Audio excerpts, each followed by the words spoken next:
আসসালামু আলাইকুম। কেমন আছেন আপনারা? আলহামদুলিল্লাহ ভালো আছেন। আলহামদুলিল্লাহ আমি ভালো আছি।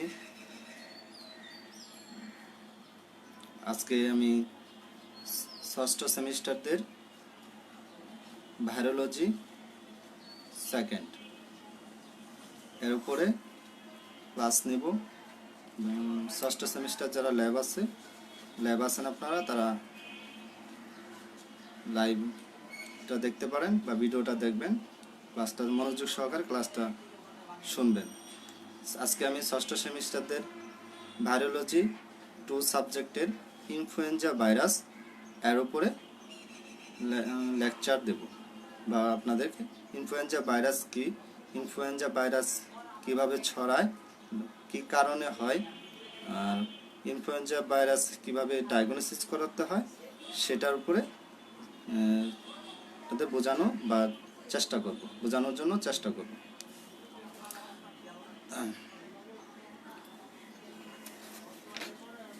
দেখেন ইনফ্লুয়েঞ্জা ভাইরাসটা কি।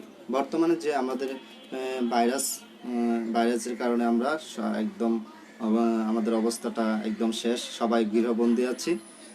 এরকমই এখন ইনফ্লুয়েঞ্জা ভাইরাস, আবার করোনা ভাইরাস বা আদার্স ভাইরাস থেকে কীভাবে ডিফারেন্স করা যাবে, বা কীভাবে আমরা আইডেন্টিফাই করব যে এটা ইনফ্লুয়েঞ্জা ভাইরাস এবং কোনটা করোনা ভাইরাস। ইনফ্লুয়েঞ্জা ভাইরাসটা আগে জানতে হবে আমরা ইনফ্লুয়েঞ্জা ভাইরাস কী জিনিস। ইনফ্লুয়েঞ্জা ভাইরাস আর যদি পরীক্ষা আসে হোয়াট ইজ ইনফ্লুয়েঞ্জা ভাইরাস, এভাবে আপনাদের পরীক্ষা আসবে যে ইনফ্লুয়েঞ্জা ভাইরাসটা কি। তো influenza virus are the single stranded enveloped RNA virus of orthomyxo virus family and responsible for the well known syndrome influenza. Influenza virus হচ্ছে আর্থোমেটাস ভাইরাস গ্রুপ ফ্যামিলির অন্তর্ভুক্ত, যেটা RNA ভাইরাস, মূলত RNA ভাইরাস। এটা single একটা structure দ্বারা গঠিত হয়। তার মানে ইনফ্লুয়েঞ্জা ভাইরাসটা হচ্ছে এক প্রকার RNA ভাইরাস, যেটা সিঙ্গেল স্ট্যান্ডার্ড বা সিঙ্গেল একটা স্ট্যান্ডার্ড ফর্মে আছে, সেটাকে বলা হয় ইনফ্লুয়েঞ্জা ভাইরাস। দেন আছে ইনফ্লুয়েঞ্জা ভাইরাসটা কি প্রপার্টিস থাকে বা কি থাকে, ইনফ্লুয়েঞ্জা ভাইরাসের মধ্যে কি স্ট্রাকচার থাকে বা কি ইনভলভ থাকে। যেমন এটা যে RNA ভাইরাস, প্রথমেই বলছি এর সংজ্ঞার মধ্যেও লেখা আছে ইনফ্লুয়েঞ্জা ভাইরাসটা হচ্ছে RNA ভাইরাস। দেন হচ্ছে কি helical nucleo capsid helical nucleo capsid. Then হচ্ছে single stranded negative sense segment and outer lipoprotein and ball. Then হচ্ছে দ্য ভাইরন কন্টেন RNA ভাইরাসটা কি হচ্ছে পলিমার RNA ভাইরাস। পরীক্ষাগুলো এটা আছে। তারপর নেক্সট কোশ্চেন মাঝে মাঝে আসে যে বেশিরভাগ ইনফ্লুয়েঞ্জা ভাইরাসটা টাইপস, ইনফ্লুয়েঞ্জা ভাইরাস কত প্রকার। ইনফ্লুয়েঞ্জা আপনারা জানেন, এর আগেও পড়ছেন ইনফ্লুয়েঞ্জা ভাইরাস হচ্ছে 3 প্রকার, influenza virus A, influenza B এবং ইনফ্লুয়েঞ্জা ভাইরাস C। এই 3 প্রকার ইনফ্লুয়েঞ্জা ভাইরাস আমাদের পরিলক্ষিত হয় বা পাওয়া যায়। ইনফ্লুয়েঞ্জা ভাইরাস A হচ্ছে ওয়ার্ল্ড উইড বা প্যান্ডেমিক। ইনফ্লুয়েঞ্জা ভাইরাসটা একটা অঞ্চলে হয় না, একটা প্যান্ডেমিক, মানে সারা বিশ্বে একসাথে ছড়ায় বা ইনভলভ করে ডিজিজগুলো তৈরি হয়। বি হচ্ছে ইনফ্লুয়েঞ্জা B ভাইরাসটা হচ্ছে major outbreak of influenza. C হচ্ছে C influenza virus causes respiratory tract infection বা RTI but does not causes outbreak of influenza. তার মানে ইনফ্লুয়েঞ্জা ভাইরাসটা 3 প্রকার, যে আমরা জানি ইনফ্লুয়েঞ্জা ভাইরাস 3 প্রকার। এই 3 প্রকার মধ্যে এক যদি ইনফ্লুয়েঞ্জা A হয়, এ ভাইরাস দ্বারা রোগ হয়, তাহলে আউটব্রেক মানে সারা বিশ্বে ছড়াই যায়। দুই নম্বর হচ্ছে আর ইনফ্লুয়েঞ্জা ভাইরাস যদি B হয়, সেটাও মেজর আউটব্রেক ইনফ্লুয়েঞ্জা, মানে এটাও ব্রেকডাউন করে, মানে চতুর্দিকে ছড়াই যায়। আর ইনফ্লুয়েঞ্জা C ভাইরাসটা হচ্ছে মূলত রেসপিরেটরি ট্র্যাক্ট, মানুষের রেসপিরেটরি ট্র্যাকে, যেটা আমরা শ্বসনতন্ত্র বা শ্বসন নালী আক্রান্ত করে সেটা সারা বিশ্বে একসাথে আউটব্রেক বা প্যান্ডেমিক হয় না, মানে সারা বিশ্ব ছড়ায় না। যে ব্যক্তি আক্রান্ত সেই ব্যক্তির মধ্যে থাকে, অথবা দুই একজনের আরও আক্রান্ত হতে পারে। Transmission of influenza virus. এখন আমরা নেক্সট আসি যে কিভাবে ইনফ্লুয়েঞ্জা ভাইরাসটা কিভাবে ছড়ায়, ট্রান্সমিশন করে। The influenza virus transmitted by airborne respiratory droplet and the aerosols are the produced by during speaking and normal breathing. আচ্ছা, দেন প্রথম কথাটা হচ্ছে কি ইনফ্লুয়েঞ্জা ভাইরাসটা কিভাবে ছড়ায়, সেটা হচ্ছে রেসপিরেটরি ড্রপলেটের মধ্যে। আমরা যে কথা বলি বা আমরা যে কথা বলার সময় আমাদের মুখ থেকে যে জলকণা বা যেটা বলে আমাদের থুতু বা লারা অথবা মুখ থেকে বা নাক দিয়ে যে এয়ার বের হয়, সেটা যদি আরেকজনের কাছে আমাদের মুখ হাঁচি কাশির মাধ্যমে, মূলত হাজার লক্ষ লক্ষ এক একটা হাঁচির মাধ্যমে প্রায় 3 লক্ষ বা আরও অধিক কি জীবাণু আমাদেরকে শরীর থেকে বের হয়ে যাচ্ছে। এটা যদি আরেকজনের গায়ে পড়ে অথবা আরেকজনের শরীরে যায়, সেও যদি ওই জীবাণুটা রিসিভ করে, তখন তারও ইনফ্লুয়েঞ্জা ভাইরাস আক্রান্ত হওয়ার সম্ভাবনা হবে। 2 নাম্বার আছে experimental transmission of influenza virus in volunteers show that bronchial inhalation of small droplet into upper respiratory tract or conjunctivitis। তার মানে হচ্ছে 2 নম্বর এক কথা, যে বর্তমানে যে করোনা ভাইরাসটাও যেভাবে আমাদের ট্রান্সমিশন করেছে, সেম হচ্ছে ইনফ্লুয়েঞ্জা ভাইরাসটাও সেভাবেই আমাদের ট্রান্সমিশন করে। এক হচ্ছে ইয়ার মানে হচ্ছে আমাদের কথা বলার মাধ্যমে যে রেসপিরেটরি ড্রপলেটগুলো বের হচ্ছে, শ্বাস নাশ হাঁচি কাশির মাধ্যমে যে আমাদের জীবাণুগুলো বের হচ্ছে, সেটা যে আরেকজনের শরীরে অথবা আরেকজনের সেটা যদি নাক বা মুখ দিয়ে বা চোখ দিয়ে মাধ্যমে প্রবেশ করে, তখনও তাদের ইনফ্লুয়েঞ্জা ভাইরাসটা হওয়ার সম্ভাবনা আছে বা ইনফ্লুয়েঞ্জা ভাইরাস আক্রান্ত হয়। যে ইনফ্লুয়েঞ্জা ভাইরাস তিনটা মাধ্যমে, তাহলে আমরা বুঝলাম কি ইনফ্লুয়েঞ্জা ভাইরাসটা 3টা মাধ্যমে প্রবেশ করে বা আরেকজনের শরীরে আক্রান্ত করে বা আরেকজনকে আক্রান্ত করে। একটা হচ্ছে বাই ডাইরেক্ট ট্রান্সমিশন, একটা হচ্ছে ডাইরেক্ট পার্সন টু পার্সন, যেটা কন্টাক্ট হয় সেটা বলে ডাইরেক্ট ট্রান্সমিশনের মাধ্যমে।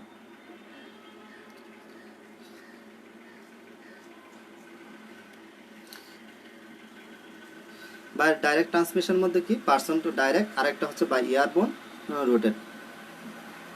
একটা হচ্ছে ডাইরেক্ট বলতে কি একজন মানুষ আক্রান্ত হয়েছে, তার মাধ্যমে যদি আরেকটা মানুষে আক্রান্ত হয়, সেটা হচ্ছে ডাইরেক্ট। আর এয়ারবোন ডিজিজ রুটের মাধ্যমে বাতাসের মাধ্যমে বা যেটা এখানে বাতাসের মাধ্যমটা যে স্প্রেড করে বা ইনহেলার, যেটা আমরা বলবো বাতাস টাতাস বা সিজিং বা কফিং মাধ্যমে একজন কফ বা সিজিং করেছে, সেটা যদি বাতাসের মাধ্যমে ছড়ায় আরেকজনের শরীরে ট্রান্সমিশন করে, সেটা হচ্ছে বা এয়ারবোন ডিজিজেস, এয়ারবোন রুটেড। তারপর হচ্ছে দেখেন ইনফ্লুয়েঞ্জা ভাইরাসটা যদি কারো আক্রান্ত হয়, কেউ যদি আক্রান্ত হয়, তার মধ্যে কি কি সাইন সিমটম দেখা দিতে পারে। আমাদের যেমন বর্তমান করোনা ভাইরাসটাও যদি হয়, কিছুটা করোনা ভাইরাস এবং ইনফ্লুয়েঞ্জা ভাইরাসের যে সাইন সিমটমটা, সেগুলো প্রায় কিছুটা সেম আছে।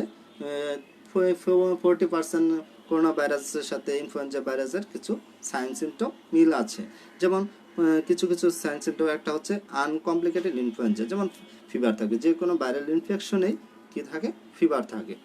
যে কোনো ভাইরাস যদি ইনফেক্টেড হয় বা ইনফেকশন করে বা কোনো ব্যক্তি যদি আক্রান্ত হয়, যে কোনো ভাইরাসের দ্বারা আক্রান্ত হয়, তখন প্রথম সিমটমটা কি হবে, প্রথম লক্ষণটা হবে কি ফিভার, মানে জ্বর আসবে। কত ডিগ্রি সেলসিয়াস? 38 থেকে 40 ডিগ্রি সেলসিয়াস। তার মানে 100 থেকে 102-3 ডিগ্রি সেলসিয়াস ফারেনহাইট ডিগ্রি তাপমাত্রা হবে। ম্যালালজিয়া, হেডেক। তারপর হচ্ছে কি ম্যালালজিয়া হবে, শরীর মেজমেজ করবে, মাথা ব্যথা হবে। তারপর হচ্ছে ফোটোফোবিয়া, আরেকটা হচ্ছে কি ফোটোফোবিয়া, মানে চোখে ঝাপসা দেখা, টিয়ার, কানে ব্যথা করা, টিয়ারেক্ট, কানে ব্যথা করা, ফোটোফোবিয়া, চোখ ব্যথা করবে। ড্রাই কফ, তারপর হচ্ছে কি ড্রাই কফ, শুকনা কাশি। দেন নাসার ডিসচার্জ, নাক দিয়ে পানি পড়া বা জল পড়া বা যেটা বলে ডাক দিয়ে কিছু বেরিয়ে আসবে। এ হচ্ছে সাধারণ কিছু কমন যে সিমটমটা, এটা হচ্ছে তাহলে কি সাধারণ কি সিমটম, একটা হচ্ছে জ্বর আসবে, মাথা ব্যথা থাকবে, শরীর ব্যথা থাকবে, চোখে ঝাপসা দেখবে, কানে ব্যথা থাকবে, ড্রাই কফ থাকবে, নাসাল ডিস্ট্রেস থাকবে, এই সিমটমগুলো মেনলি থাকবে। তার সাথে কিছু সিমটম থাকবে, এসেনশিয়াল সিমটম, যে ভমিটিং, ডায়রিয়া, গ্যাস্ট্রোইন্টেস্টাইনাল ট্র্যাক্ট হলে গ্যাস্ট্রোইন্টেস্টাইনাল যদি হয় তাহলে হবে কি ভমিটিং বা ডায়রিয়া, এগুলো সিভিয়ার অবস্থা যদি যায় তখন এটা সোয়াইন ফ্লু যদি হয়, বা সোয়াইন ফ্লু যদি হয় 2019 সালে সোয়াইন ফ্লু হয়েছে, সেখানে কি হয়েছে দুইটা সিমটম বেশি দেখা যায়, একটা হচ্ছে ভমিটিং আর হচ্ছে ডায়রিয়া। তো পালমোনারি কমপ্লিকেশন সিকোয়েন্সি, যদি এইটা আমাদের যেহেতু ভাইরাসটা ইনফেকশনটা হয় আপার রেসপিরেটরি ট্র্যাকে, তার মানে এটা পালমোনারিতেই এটা প্রবলেমটা বেশি হবে, মানে পালমোনারি সিস্টেমটা থেকে বেশি ইনভলভ করে। তার মানে পালমোনারি সিস্টেমে যদি হয় ইয়ং এজে, বা সিমটমটা কি হবে, লাংসটা কোলাপস হয়ে যাবে, মানে নেরু হয়ে যাবে, যাতে ডিফিকাল্ট ব্রিদিং। লাংস যদি কোলাপস হয়ে যায়, ক্রোফ হয়ে যায়, মানে শাঙ্কিন, যেটা বলে নেরু হয়ে যাওয়া বা বাতাসটা কম ঢোকা, আমাদের যে ইয়ার যে ব্রঙ্কিওল যে স্পেস আছে, ব্রঙ্কিয়াসের যে স্পেসটা আছে, সেই স্পেসটা যদি কমে আসে, তখন কি হবে, আমাদের যে পরিমাণ বাতাসটা আমরা ইনটেক করা দরকার, যে পর্যন্ত ইনটেক করা দরকার, আমরা সেই পর্যন্ত ইনটেক করতে পারবো না, বাতাস নিতে পারবো না, যার কারণে কি হবে, আমাদেরকে ডিফিকাল্ট ব্রিদিং হবে, মানে আমরা শ্বাস নিতে কষ্ট হবে। এটা হচ্ছে প্রাইমারি একটা নিউমোনিয়ার মতো হবে, যেটা নিউমোনিয়া। সেকেন্ডারি ব্যাকটেরিয়াল ইনফেকশন, দেন হচ্ছে কি সেকেন্ডারি ব্যাকটেরিয়াল ইনফেকশন হবে, ব্যাকটেরিয়ার কারণে আমাদের ইনফেকশনের পরিমাণটা বেড়ে যাবে। তারপর স্টেপটোকক্কাস, যেটা আছে নিউমোনিয়া, কিছু নিউমোনিয়ার সাইন সিমটম দেখা দেবে। এর মধ্যে আছে একটা জীবাণু আছে স্টেপটোকক্কাই pneumonia, স্টেপটোকক্কা, staphylococcus areas, Haemophilus influenza, এই 3 প্রকার ভাইরাসটা ব্যাকটেরিয়াল ইনফেকশন দেখা দিতে পারে, কমপ্লিকেশন হতে পারে। যদি ইনফ্লুয়েঞ্জা ভাইরাসটা থাকে তখন এই আবার যে ইনফ্লুয়েঞ্জা ভাইরাসে আক্রান্ত হয়, তখন এই ডিজিজগুলোতে কনভার্ট হওয়ার সম্ভাবনা আছে। দেন হচ্ছে নন পালমোনারি কমপ্লিকেশন ইনফ্লুয়েঞ্জা। ইনফ্লুয়েঞ্জা হওয়ার পরে নন পালমোনারি ছাড়াও কি কি অর্গান বা কি কি জায়গা আক্রান্ত করে ইনফ্লুয়েঞ্জার থেকে, মায়াস্টেসিস, কার্ডিয়াক কমপ্লিকেশন, এনসেফালোপ্যাথি, পরে রেয়াই সিন্ড্রোম, গ্লোবেরি সিন্ড্রোম। তিনটার মধ্যে তিনটা বেশি কমন আছে, মায়োসাইটিস, তারপর হচ্ছে কার্ডিয়াক কমপ্লিকেশন, এনসেফালোপ্যাথি। এইগুলো কমপ্লিকেশনগুলো হতে পারে, নন পালমোনারি কমপ্লিকেশন হতে পারে। আগে বললাম কি কমপ্লিকেশন কি, পালমোনারি কমপ্লিকেশন, নন পালমোনারি কমপ্লিকেশন। এখন আমরা এই কি করতে হবে, ইনফ্লুয়েঞ্জা ভাইরাস কিভাবে আমরা ডায়াগনোসিস করব, যে ল্যাবে ডায়াগনোসিস কেমনে করব, যে এটা কিভাবে আমরা করতে পারবো যে এটা ইনফ্লুয়েঞ্জা ভাইরাস, সেটা আইডেন্টিফাই কিভাবে করব। একটা প্রথম হচ্ছে কি, আমরা স্পেসিমেন মানে কালেকশন, আমরাতে স্যাম্পল কালেকশন করতে হবে। স্পেসিমেন কোথা থেকে, নাসা। যেহেতু আমরা ইনফ্লুয়েঞ্জা ভাইরাসটা মূলত কি হয়, এয়ার ড্রপলেট বা হিজিং, সিজিং বা কফিং এর মাধ্যমেই বের হচ্ছে, তার মানে এইখান থেকে আমাদের স্যাম্পলগুলো বা স্পেসিমেনগুলো কানেকশন করতে হবে। দেখ হচ্ছে নাসাল বা থ্রোট ওয়াশিং, আমরা নাসাল বা থ্রোট থেকে আমরা স্যাম্পলটা নিতে হবে, যে নাসাল আর থ্রোট সোয়াব, স্পোটাম এবং কফ নিতে হবে। দেন হচ্ছে isolation of virus throat washing, আমরা যে কফ থেকে যেগুলো নিলাম সেটাকে আমরা আইসোলেশন করতে হবে, পৃথক করতে হবে। একটা হচ্ছে এক্সট্রা টিস্যু কালচারের মাধ্যমে এক্সট্রা থেকে যেটা আমরা হচ্ছে ইনফ্লুয়েঞ্জা ভাইরাসের যে ডিম যেটা বলা হয়, ভাইরাসের ক্ষুদ্র এমব্রায়োনিক অবস্থা যেটা, সেটাকে আইসোলেশন করতে হবে। তারপর হচ্ছে ওই জায়গাতে টিস্যু কালচার করলে আমরা ইনফ্লুয়েঞ্জা ভাইরাস এ না বি না সি, সেটা আমরা বা কোন ইনফ্লুয়েঞ্জা ভাইরাসের কারণে হচ্ছে সেটা আমরা আইডেন্টিফাই করতে পারবো।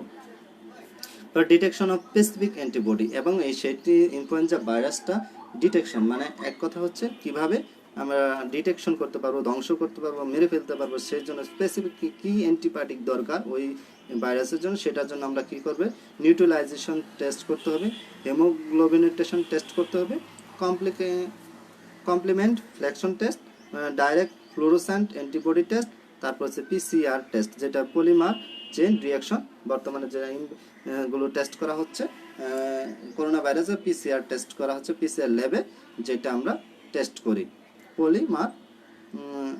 পলিমার চেইন রিয়াকশন বা পিসিআর। এখন আমরা জানলাম তার মানে কি ইনফ্লুয়েঞ্জা ভাইরাসটা কি, এখন আমরা জানতে পারলাম। তাহলে আমরা কি কি জানলাম? ইনফ্লুয়েঞ্জা ভাইরাসটা কি, কত প্রকার, কি কারণে হয়, তার সাইন সিমটম কি, এবং কিভাবে আমরা ডায়াগনোসিস করব, দেন হচ্ছে প্রিভেনশন। আমরা কিভাবে ইনফ্লুয়েঞ্জা ভাইরাস যাতে না হয়, আমাদের না আক্রান্ত করতে পারে, যার জন্য আমরা কিভাবে প্রিভেনশন করতে পারবো, প্রতিরোধ করতে পারবো, যাতে ইনফ্লুয়েঞ্জা ভাইরাসটা না হতে পারে বা স্প্রেড না করতে পারে, বা হলেও যাতে আমরা কন্ট্রোলে রাখতে পারি, সেজন্য আমরা কি করতে পারবো।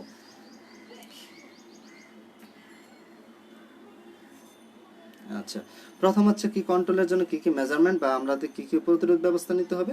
এক হচ্ছে ওয়াশ ইউর হ্যান্ড, আমাদের হাত ধোয়ার অভ্যস্ত করতে হবে।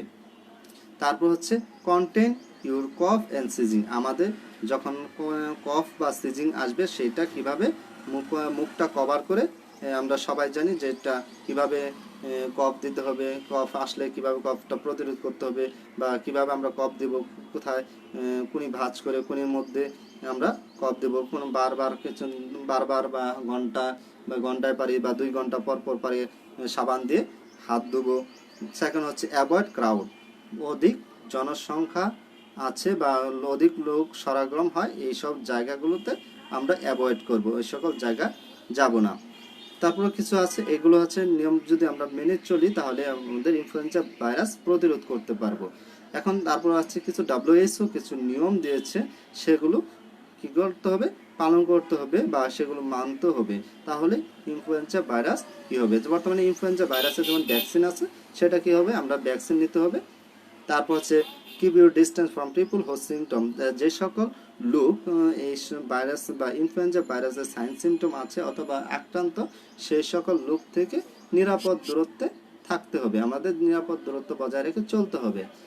সেকেন্ড হচ্ছে, তারপর নেক্সট হচ্ছে কি ক্লিন ইউর হ্যান্ডস, যেমন আগে বলছি সাবান দিয়ে বা সাবান পানি দিয়ে ভালো করে হাত ধুতে হবে মিনিমাম 20 সেকেন্ড। তারপর avoid touching your mouth, nose, eye and such as possible, যতটুকু আমাদের যে অভ্যাসগুলো আছে হাত দিয়ে নাকে মুখে দাঁত মানে নখ কাটা, মানে চোখে হাত আঙ্গুল দেওয়া, নাকে হাত দেওয়া, আবার মুখে সে হাত দেওয়া, তার এতে কি হলে আমাদের ভাইরাসগুলো ডাইরেক্ট আমরা আমাদের বডিতে পৌঁছায় দিচ্ছি। এগুলো ওই সকল অভ্যাসগুলো আমাদের পরিহার করতে হবে। দেন হচ্ছে reduce the time spend in the crowd setting the if possible. Next যেটা আগেও পড়েছি, যেটা কি অধিক জনসংখ্যা আছে বা লোকজন বাস করে সেই সকল স্থান যত দ্রুত মানে যত কম যাওয়া যায় বা যত কম সময় ওইখানে সেখানে থাকা যায়, সেটা নিশ্চিত করতে হবে। এক কথা হচ্ছে জনসংখ্যা বেশি যেখানে থাকবে সেই জায়গাগুলোতে না যাওয়াটাই better. Improve air flow in your living space by opening window, তারপর আমরা যে জায়গাতে বসবাস করবো বা থাকি সেই জায়গা যাতে পর্যাপ্ত আলো বাতাস থাকে অথবা আলো বাতাস যাওয়া আসার যে ব্যবস্থা থাকে, সেই জন্য আমরা দরজা জানলাগুলো খোলা রাখবো বা খুলে রাখতে হবে। তার প্র্যাকটিস গুড হেলথ, তারপর হচ্ছে আমাদের শরীর স্বাস্থ্যের জন্য কিছু যাতে আমাদের শরীর স্বাস্থ্য ভালো থাকে সেই জন্য কিছু নিয়ম মানতে হবে, যেমন পর্যাপ্ত পরিমাণ নিউট্রিশনাল খাবার খেতে হবে, পর্যাপ্ত পরিমাণ ঘুম থাকতে হবে, ফিজিক্যাল অ্যাক্টিভিটিস যেগুলো সেগুলো ইমপ্রুভ করতে হবে, তাহলে আমরা ইনফ্লুয়েঞ্জা ভাইরাস থেকে পরিত্রাণ পাবো অথবা আমাদের শরীর স্বাস্থ্য দুটাই ভালো থাকবে এবং এই যে বর্তমান যেগুলো ভাইরাস জনিত সকল ভাইরাস জনিত রোগ থেকে আমরা পরিত্রাণ পাবো। তাহলে আজকে এটুকুই ইনফ্লুয়েঞ্জা ভাইরাস উপরে যে আমি যেটুকু আপনাদের চেষ্টা করেছি বোঝানোর জন্য। আপনারা যদি কোনো সমস্যা থাকে তাহলে আমাদেরকে ইনবক্স করবেন, আর আপনারা রেগুলার ক্লাসে অ্যাটেন্ড থাকার চেষ্টা করবেন। তাহলে আমরা কি করলাম, একটা সামারি বলি, আমরা কি আজকে কি করলাম, ইনফ্লুয়েঞ্জা ভাইরাসটা কি, ইনফ্লুয়েঞ্জা ভাইরাস কত প্রকার, ইনফ্লুয়েঞ্জা ভাইরাসের প্রপার্টিস কি বা কিভাবে ইনফ্লুয়েঞ্জা ভাইরাসের মধ্যে কি কি থাকে, কি কারণে ইনফ্লুয়েঞ্জা ভাইরাস হয়, ইনফ্লুয়েঞ্জা ভাইরাসের কি কি সিমটম বা লক্ষণ দেখা যায় এবং কি কি কমপ্লিকেশন হতে পারে যদি ইনফ্লুয়েঞ্জা ভাইরাস আমাদের শরীরে আক্রান্তই করে ফেলে, তখন কি হতে পারে, কিভাবে ট্রান্সমিশন করে, ল্যাব ডায়াগনোসিস কিভাবে আমরা ইনফ্লুয়েঞ্জা ভাইরাস আইডেন্টিফিকেশন করব, আর প্রিভেনশন বা প্রতিরোধ ব্যবস্থা কি, সেইগুলো আমরা জানবো এবং করব, তাহলে আমরা ইনফ্লুয়েঞ্জা ভাইরাস থেকে পরিত্রাণ পাবো, যে কোনো ভাইরাস থেকে আমরা রক্ষা পাবো। সেকেন্ড,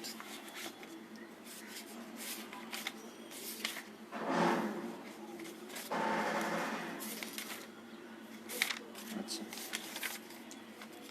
হিস্টোপ্লাজমোসিস,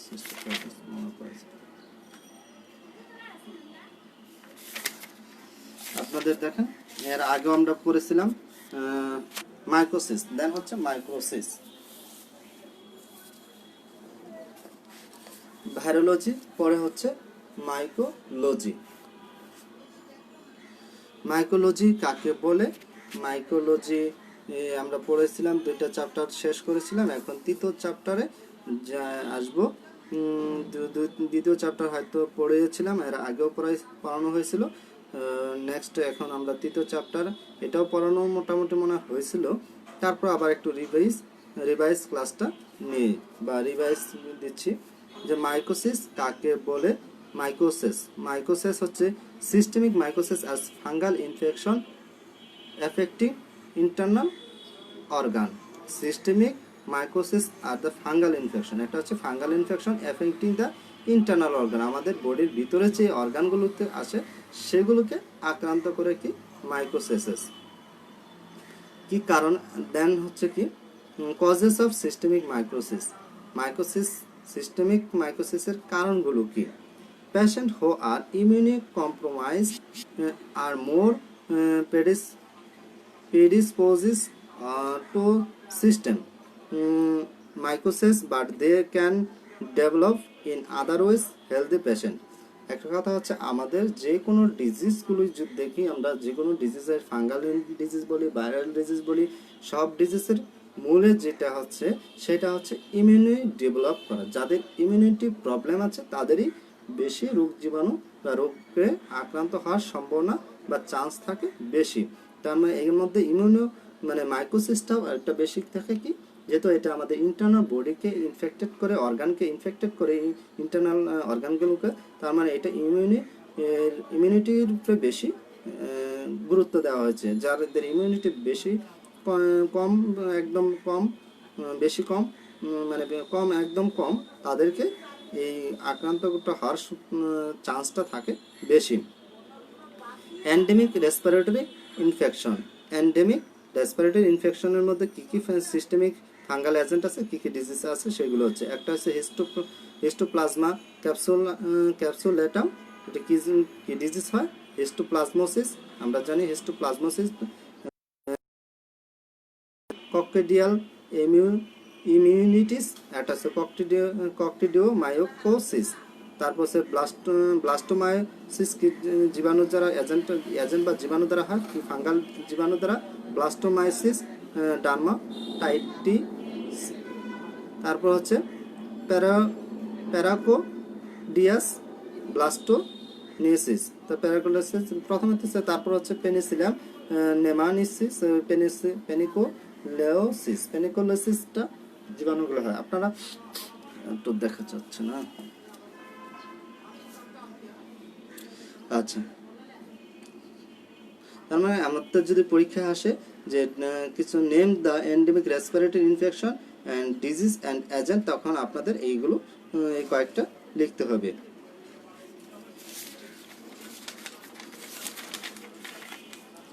যেমন এখানেও দেখা আছে, যেমন দেখেন হিস্টোপ্লাজমোসিস কি define histoplasmosis is a fungal infection by cause the fungal histoplasma capsulatum which growth in soil and material contaminate with bat and bites droplet। তার মানে আমাদেরকে হিস্টোপ্লাজমোসিসটা একটা ফাঙ্গাল ইনফেকশন, যেটা কি সয়েলে গ্রোথ করে মাটিতে, এবং এই মাটির সাথে যেগুলো আছে সেই কারণগুলোতে ডপলেটিং করে, সেই কারণগুলোতে আমরা এই হিস্টোপ্লাজমোসিস ডিজিজটা হয়ে থাকে। হিস্টোপ্লাজমোসিস দেখেন, হিস্টোপ্লাজমোসিসটা দেখা যাচ্ছে এরকম দেখা দিবে। হিস্টোপ্লাজমোসিস যদি হয় এরকম আমাদের শরীরে এরকম সাইন সিমটম দেখা দিবে।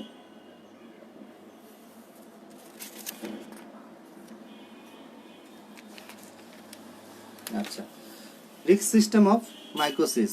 এখন নেক্সট হচ্ছে রিস্ক সিস্টেম অফ মাইক্রোসিস।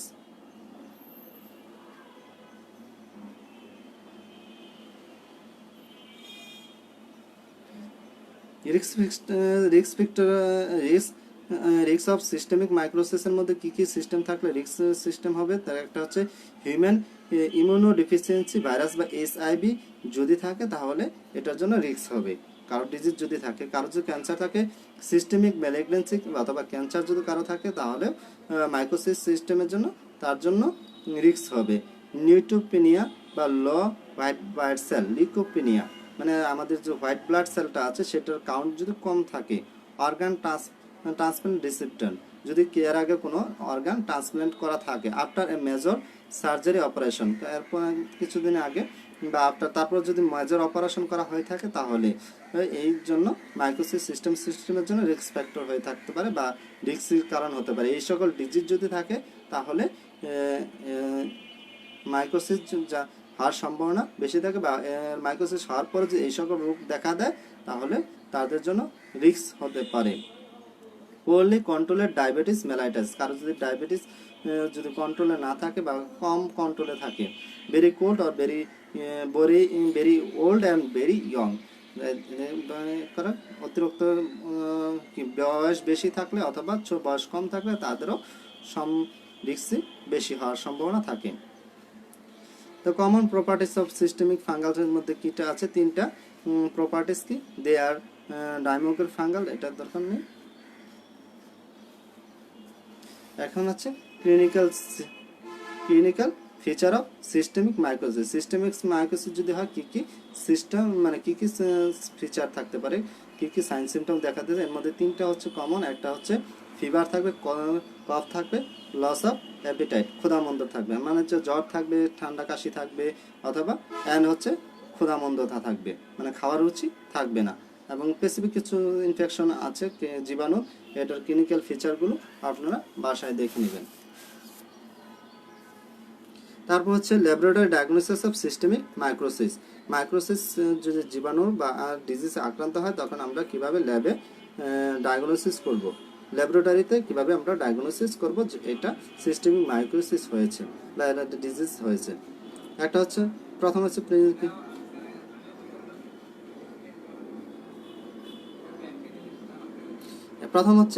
আমরা কি মাইক্রোস্কোপ দিয়ে বা মাইক্রোস্কোপ এক্সামিনেশনের মাধ্যমে সেটা আমরা আইডেন্টিফাই করতে পারবো কি জীবাণু বা জীবাণুটা দেখতে পারবো। সেখানে যদি জীবাণু না দেখতে পারি তাহলে সেখান থেকে স্পেসিমেন সংগ্রহ করব। স্পেসিমেনের মধ্যে কি কি specimen, sputum, tissue biopsy, buffy coat or blood clot of blood, bone marrow aspiration. দেন হচ্ছে স্পেসিমেনটা নেওয়ার পরে মাইক্রোস্কোপিক এক্সামিনেশন করে আবার দেখেন হচ্ছে হিস্টোপ্লাজমো দেখতে পারবো। মাইক্রোস্কোপ এক্সামিনেশনের মাধ্যমে আমরা দেখতে পারবো সেটা কি। এর মধ্যে আবার দুইটা আছে, হিস্টোপ্লাজমা ককোডিয়াল মাইক্রোসিস, প্যারাকোকোডিয়াল মাইক্রোসিস। সেটা আমরা মাইক্রোস্কোপ জীবাণু দ্বারা দেখব কি আকৃতির, কোন আকৃতি থাকলে যদি একটা স্মল ওভাল শেপ থাকে তাহলে হিস্টোপ্লাজমা, যে এইটা এক একটা জীবাণুর এক একটা গঠন আছে, এই গঠন অনুসারে আমরা মাইক্রোস্কোপে যে গঠনগুলো দেখব সেই অনুসারে আমরা এটা আইডেন্টিফাই করব এই জীবাণু অথবা এই সিস্টেম মাইক্রোসিসের এই ডিজিজে আক্রান্ত হয়েছে।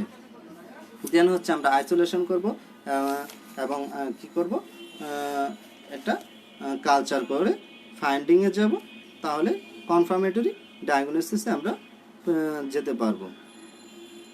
দেখেন নেক্সট হচ্ছে, এর আগে বলছিলাম হিস্টোপ্লাজমোসিসটা কি। হিস্টোপ্লাজমোসিসটা হচ্ছে ফাঙ্গাল ইনফেকশন, যেটা আমরা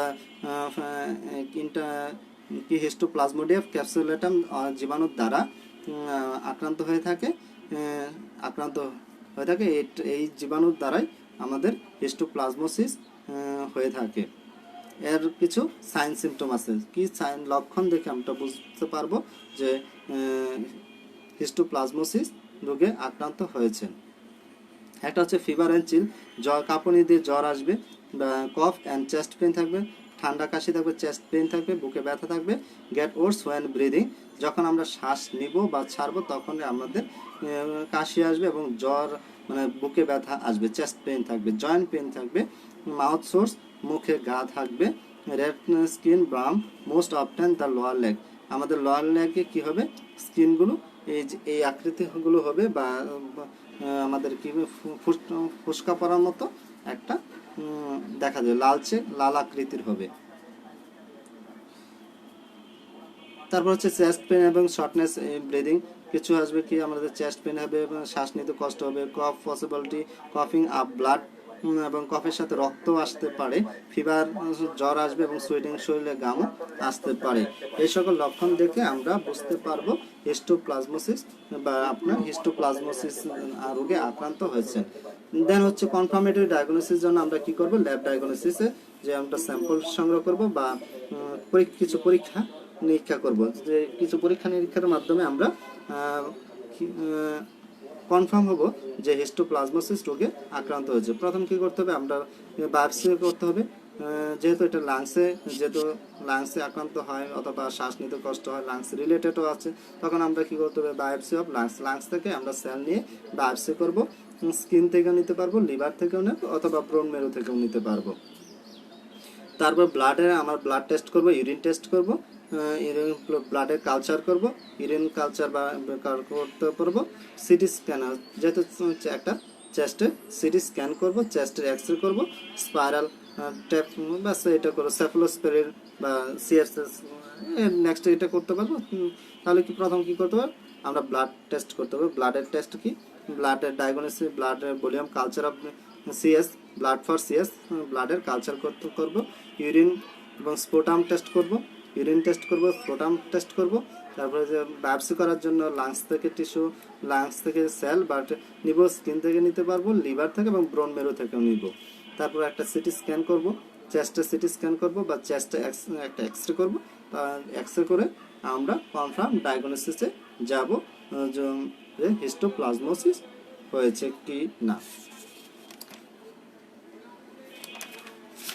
সেকেন্ড হচ্ছে প্রিভেনশন অফ হিস্টোপ্লাজমোসিস, হিস্টোপ্লাজমোসিস যাতে না হয় বা হতে না পারে সেজন্য আমাদের কিছু প্রিভেন্টিভ মেথড বা প্রিভেনশন কিছু ব্যবস্থা নিলে আমাদের নিতে হবে। যেহেতু এই হিস্টোপ্লাজমোসিসও আমাদের কি হয়, ফাঙ্গাল ইনফেকশন এয়ারবোর্ন হয়, সেজন্য আমাদের আলাদা মাস্ক পরতে হবে, আদার যেগুলো প্রোটেক্টিভ মেথড আছে সেগুলো আমাদেরকে মেনে চলতে হবে। এনভায়রনমেন্টগুলো করতে হবে, যে সকল জায়গা বা যে সকল এলাকায় এইসব হিস্টোপ্লাজমোসিস রোগে আক্রান্ত বেশি, তাদের সঙ্গ পরিহার করতে হবে অথবা তাদের থেকে একটু দূরে থাকতে হবে। এই হলো আজকে হিস্টোপ্লাজমোসিস শেষ। মাইক্রোবায়োলজির তৃতীয় চ্যাপ্টার, যেমন মাইক্রোসিসের গুলো, সিস্টেমিক মাইক্রোসিস অ্যান্ড চ্যাপ্টার শেষ।